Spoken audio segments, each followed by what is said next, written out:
വിവരം കൂടി വട്ടായി മാറും എന്ന് പറഞ്ഞു കഴിഞ്ഞാൽ അതിനൊരു ഉദാഹരണമാണ് റിപ്പോർട്ടർ ചാനലിലെ ഒരു അലവലാതി റിപ്പോർട്ടർ അല്ലെങ്കിൽ ആങ്കർ ആയിട്ടുള്ള ഇത് എന്നെ ഉദ്ദേശാണ്, എന്നെ തന്നെ ഉദ്ദേശാണ്, എന്നെ മാത്രം ഉദ്ദേശാണ് അരുൺ എന്ന് പറയേണ്ടി വരും. പിതൃശൂന്യ പത്രപ്രവർത്തകൻ, അതായത് തന്തയില്ലാത്ത പത്രപ്രവർത്തകരുടെ കൂട്ടത്തിൽ പെടുത്തേണ്ടുന്ന ഒരാളാണ്.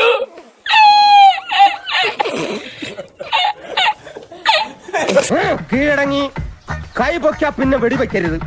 ഞാനാണ് പറയണത്. അടുത്ത നാട്ടുകാരുണ്ട്, വെറുതെ സംസാരിച്ച് അടി വാങ്ങിച്ചാൽ നീ കയറി പോകത്ത്. അരുൺകുമാറിനോടൊക്കെ പറയാനുള്ളത് കുറച്ചൊക്കെ ഒരു എത്തിക്സ്, കുറച്ചൊക്കെ ഒരു മാന്യത എന്ന് പറയുന്നത് ഉണ്ടാവണം. എനിക്ക് ഞാനായാ മതി.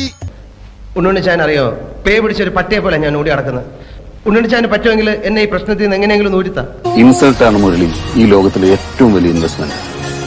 അത് നേരാവാനാണ് വഴി. പൊതുസമൂഹത്തിന് മുമ്പിൽ എന്തൊക്കെയാണെന്ന് ധരിച്ചുകൊണ്ട് എന്ത് മറ്റേ വർത്തമാനവും ഇരുന്ന് പറയുക എന്ന് പറഞ്ഞു കഴിഞ്ഞാൽ ഇവരെ ചാട്ടവാറ കൊണ്ട് അടിക്കേണ്ട സമയം കഴിഞ്ഞു എന്ന് എനിക്ക് തോന്നുന്നു. എന്നെ കൊല്ലാതിരിക്കാൻ പറ്റുമോ? ഇല്ല അല്ലേ? പല തന്തയ്ക്ക് പിറന്ന പച്ച മലയാളത്തിൽ പറഞ്ഞ സ്വഭാവം കാണിക്കാൻ തുടങ്ങിയ ഇന്നും ഇന്നലെയല്ല. നമ്മൾ കണ്ടതാ, തലയെക്കെട്ടും കെട്ടി ലുങ്കി ഉടുത്തിട്ട് മുട്ടിൽമറമ്പുലിക്കാരന്റെ ഒരു ലോറിയെ കയറി പോയിട്ട് അവിടെ പോയിട്ട് പിന്നെ കോപ്രായം കാണിച്ചിട്ട് ഈ അലവലാതി എന്നുള്ള പദം അൺപാർലമെന്ററി ആണെങ്കിലും ഇതിനുമൊക്കെ അപ്പുറത്തുള്ള പച്ച തെറിയാണ് അയാളെ പറയേണ്ടത്. തിരിച്ചു കൊണ്ടാക്കാൻ പോവാ ടീച്ചർ. എന്റെ അധോലോക ജീവിതത്തിലെ ആദ്യത്തെ തിരിച്ചടി. ഉമ്മൻചാണ്ടിയെ കേരളം കാണുന്നത് എങ്ങനെയാണ് എന്ന് ഒരു സാമാന്യ ബോധം ആ മോനുണ്ടെങ്കിൽ ഇന്നലെ അയാൾ പറഞ്ഞ ആ ഒരു ഡയലോഗ് സമാധാനമായിരിക്കൂ, അതൊന്നും കേട്ട് പേടിക്കണ്ട. എന്താണ് രാജമ്മ എന്നത് പ്രതികരിക്കാനുള്ളത്? ഇതേ പിന്നെ അലവലാതി എന്നുള്ള വാക്ക് സിബി ഉപയോഗിച്ചതിനോട് എനിക്ക് അടിസ്ഥാനപരമായിട്ട് വിയോജിപ്പുണ്ട്. അയ്യോ പാപം, ഞാൻ ചേട്ടനെ വെറുതെ തെറ്റിദ്ധരിച്ചു. നാട്ടിൽ ഇഷ്ടംപോലെ അലവലാതികളുണ്ട്. അവർക്കൂടെ നാണക്കേടാ.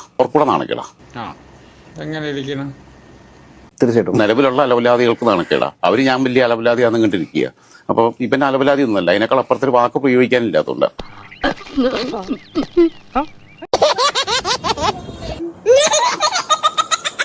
ഇവനെ പിതൃശൂന്യ പത്രപ്രവർത്തകൻ, അതായത് തന്തയില്ലാത്ത പത്രപ്രവർത്തകരുടെ കൂട്ടത്തിൽ പെടുത്തേണ്ടുന്ന ഒരാളാണ്. അങ്ങനെ അപൂർവ ജന്മങ്ങളേ ഉള്ളൂ.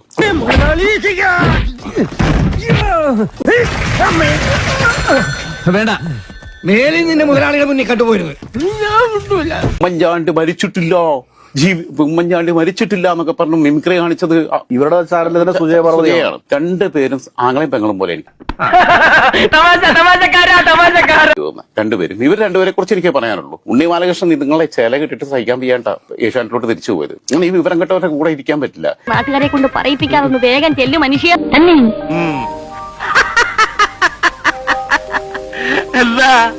വിശ്വാസമാകുന്നില്ലേ? കമന്ററി അല്ല മാധ്യമപ്രവർത്തനം എന്ന് പറഞ്ഞ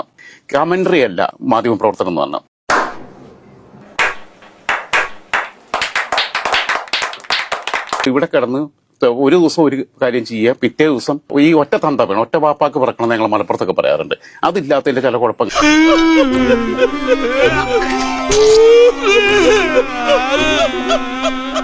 എനിക്ക് തോന്നുന്നത് വെച്ച് കഴിഞ്ഞാൽ ഈ അരുൺകുമാർ എന്ന റിപ്പോർട്ടർ കേരളത്തിലെ പൊതുസമൂഹത്തിന് ബാധിച്ചിരിക്കുന്ന ഒരു ക്യാൻസർ ആണ്. എന്ത് പറ്റിയടാ? ചായ നെറുകന്തലേ കയറി ബ്ലോക്ക് ആയതാ. ഈ കേരളത്തിലെ പൊതുസമൂഹത്തെ തെറ്റിദ്ധരിപ്പിക്കുക, എന്ത് മറ്റേ വർത്തമാനവും ഇരുന്ന് പറയുക എന്ന് പറഞ്ഞു കഴിഞ്ഞാൽ ഇവരെ ചാട്ടവാറ കൊണ്ട് അടിക്കേണ്ട സമയം കഴിഞ്ഞു എന്ന് എനിക്ക് തോന്നുന്നു. അതുകൊണ്ട് സൂക്ഷിച്ച് സംസാരിക്കണം. ഇവനെയൊക്കെ ഏത് തരത്തിൽ മാധ്യമ പ്രവർത്തകൻ എന്ന് പറയാൻ പറ്റും? പേരിനൊരു വെയിറ്റ് ഉണ്ടെന്നല്ലാതെ ആ വെയിറ്റ് ഒന്നും വീട്ടിൽ എനിക്കില്ല സാർ. ഇപ്പൊ ചെയ്യുന്നതെന്നറിയോ? CPM ഹാൻഡിലുകൾ ഉമ്മൻചാണ്ടി തെറി പറയുന്ന അവസ്ഥയിലേക്കും കോൺഗ്രസ് ഹാൻഡിലുകൾ ഉമ്മൻചാണ്ടി ഫാൻസ് ഉണ്ട് അവരെ കൊണ്ട് BS-ന്റെ കുറ്റം പറയിപ്പിക്കുന്ന അവസ്ഥയിലേക്ക് എത്തിക്കുക. തമ്മി തല്ലിക്കുക. സമൂഹത്തിലെ ബ്രിട്ടീഷുകാർ അതേ തന്ത്രം ചെന്നായാണ് ആളുകളെ കൊണ്ട് തമ്മിലടുപ്പിച്ച് ചോര കുടിപ്പിക്കുന്ന മാതിരി. എന്റെ ഓർക്കം പോയി. ഉണ്ണി ബാലകൃഷ്ണൻ അപാര സാധനമാണ്. അദ്ദേഹം അവിടെ പോയിട്ട് തല വെച്ച് കുടുങ്ങിയതാ. എന്താ ഇപ്പൊ ഇതിനൊരു പോകുമ്പോൾ അതുകൊണ്ടാ പിന്നെ തിരിച്ചു പോയത്. ഇതിന്റെ സത്യാവസ്ഥ ഒന്ന് അറിയണം. വെറുതെ വീട്ടിലിരുന്നാലും ശരി ഇവന്മാരെ കൂടെ ഇരിക്കാൻ പറ്റില്ല എന്നുള്ളത് പറഞ്ഞിട്ടുണ്ടാവും. ഇനി അങ്ങനെ ഒന്നും ഉണ്ടാവാതെ ഞാൻ നോക്കിക്കൊള്ളാം. ഉണ്ടായ ഞാനും നോക്കാം അടുത്ത പണി. ഇതിനകത്ത് ഒരു അരുൺകുമാർ ഒരു തെണ്ടിത്തരം കൂടെ കാണിച്ചിരുന്നു. എന്താ അറിയോ, അറിയാതെ SKN പറ്റിയ ഒരു നാക്കുപിഴവുണ്ട്. അത് ഇവര് ഹൈലൈറ്റ് ചെയ്തോ? അത് ഇവന്മാര് ഹൈലൈറ്റ് ചെയ്തു. നിനക്ക് ഇതിന്റെ വല്ല ആവശ്യം ഉണ്ടായിരുന്നു? വളരെ വേദനയോടുകൂടി തന്നെയാണ് ഇന്നലെ SKN വന്നിട്ട് പറഞ്ഞു, ഇത് സോഷ്യൽ മീഡിയയിലൊക്കെയുള്ള ആളുകൾ വിമർശിക്കുന്നത് നമുക്ക് അംഗീകരിക്കാം, പക്ഷെ സമാനമായിട്ടുള്ള ചാനലുകൾ അത് വിമർശിക്കാതെ ഏറ്റെടുക്കുക എന്ന് പറയുന്നത് ഞാൻ ജനിച്ചപ്പോ തൊട്ട് കള്ളത്തിലേ പറഞ്ഞിട്ടുള്ളൂ. അതറിയാലോ.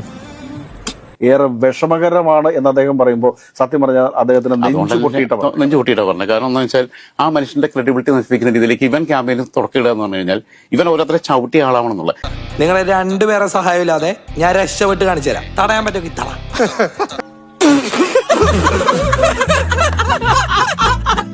എന്റെ ഗുരുവായൂരപ്പ, ഈ വരുന്നതാരാ? പത്രം ഒന്നും വായിക്കാറില്ല. പലപ്പോഴായിട്ട് ഈ അരുൺകുമാറിനെ ശ്രദ്ധിച്ചിട്ടുണ്ട്. ഞാനൊരു സെലിബ്രിറ്റിയാണ്, അത് ഓർമ്മ വേണം. കഴിഞ്ഞ ദിവസം ശ്രീ ഉമ്മൻചാണ്ടി സാറിനെയും സഖാവ് VS അച്യുതാനന്ദനെയും തമ്മിൽ, അത് അവരുടെ മരണശേഷം നടന്ന യാത്രയയപ്പുമായി ബന്ധപ്പെട്ട് നടത്തിയ ഒരു പരാമർശം ഇത് വടി കൊടുത്ത് അടി വാങ്ങുന്ന പരിപാടിയാണല്ലോ ബാബു.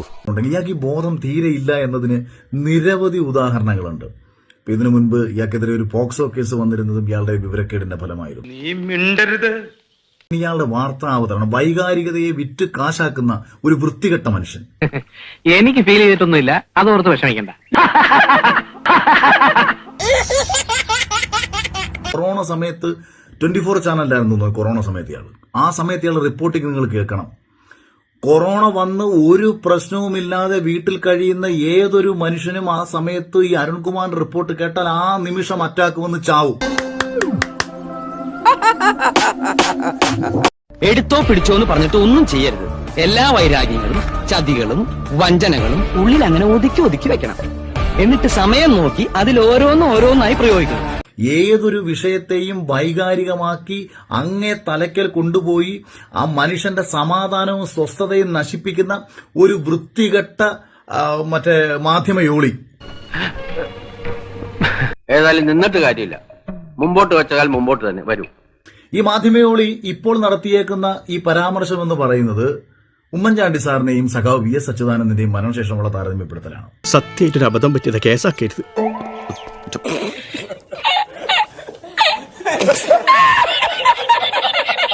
അതുകൊണ്ട് എന്റെ പ്രിയപ്പെട്ട മാധ്യമയോളി, മാധ്യമ പ്രവർത്തകർക്ക് അപമാനമായി ഇങ്ങനെ തുടരുത്. ഞാൻ പറഞ്ഞതിന്റെ പൊരുൾ മനസ്സിലായോ? മനസ്സിലായി.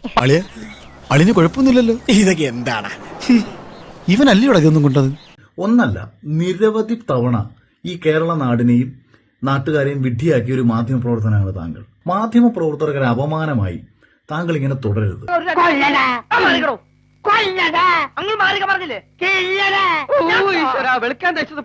എനിക്ക് തോന്നുന്നു ഇവർ VS അച്യുതാനന്ദനോട് എന്തോ പ്രതികാരം ഉണ്ടായിരുന്നു. എനിക്ക് ഇവന് ഞാൻ പറഞ്ഞല്ലോ, പല തന്തയ്ക്ക് പിറന്ന പച്ച മലയാളത്തിൽ പറഞ്ഞ സ്വഭാവം കാണിക്കാൻ തുടങ്ങി ഇന്നും ഇന്നലെ അല്ല. VS അച്യുതാനന്ദനെതിരെ രാഷ്ട്രീയമായിട്ടുള്ള ആരോപണങ്ങൾ ഉയർത്താൻ വേണ്ടി ഒരുപാട് കാര്യങ്ങൾ ഉണ്ടാവും.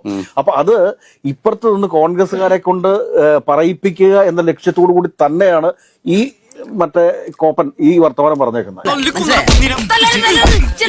ഞാനിപ്പോ പറയുന്ന അവൻ റിപ്പോർട്ടർ ചാനലിൽ പോയത് നന്നായി, ഇല്ലെങ്കിൽ എത്ര പിള്ളേരെ ഇവൻ വഷളാക്കും.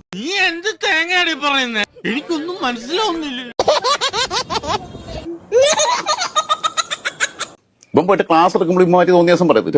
തീർച്ചയായിട്ടും. പിന്നെ റോങ് ഇൻഫർമേഷൻസ് പാസ് ചെയ്യത്തില്ലേ? എന്റെ തലയ്ക്ക് ഭ്രാന്ത് കയറുക. എല്ലാത്തിനും വിഷം കൊടുത്ത് ഞാൻ ഈ പെരക്കി തീ വെക്കും. അരുൺകുമാറിനോടൊക്കെ പറയാനുള്ളത് കുറച്ചൊക്കെ ഒരു എത്തിക്സ്, കുറച്ചൊക്കെ ഒരു മാന്യത എന്ന് പറയുന്നത് ഉണ്ടാവണം. ഞാനൊരു ദുഷ്ടനാ, ക്രൂരനാ, ദയയില്ലാത്തവനാ, കൊല്ലാൻ പോലും മടിയില്ലാത്തവനാ. സത്യം പറത്താനാരാ?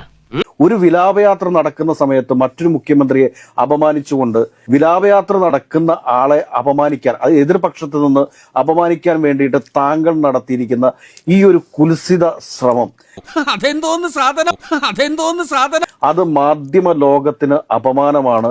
കണ്ണാടി എടുത്തു വെച്ചിട്ട് സ്വന്തം മുഖം നോക്കിയിട്ട് ഒന്ന് തുപ്പിക്കൂടെ അരുണെ എന്ന ഈ ഒരു വിഷയത്തിൽ പറയാം. കുറച്ചുകൂടെ മാന്യതയോടെ സംസാരിക്കണം. ഞാനൊരു സെലിബ്രിറ്റിയാണ്, അത് ഓർമ്മ വേണം.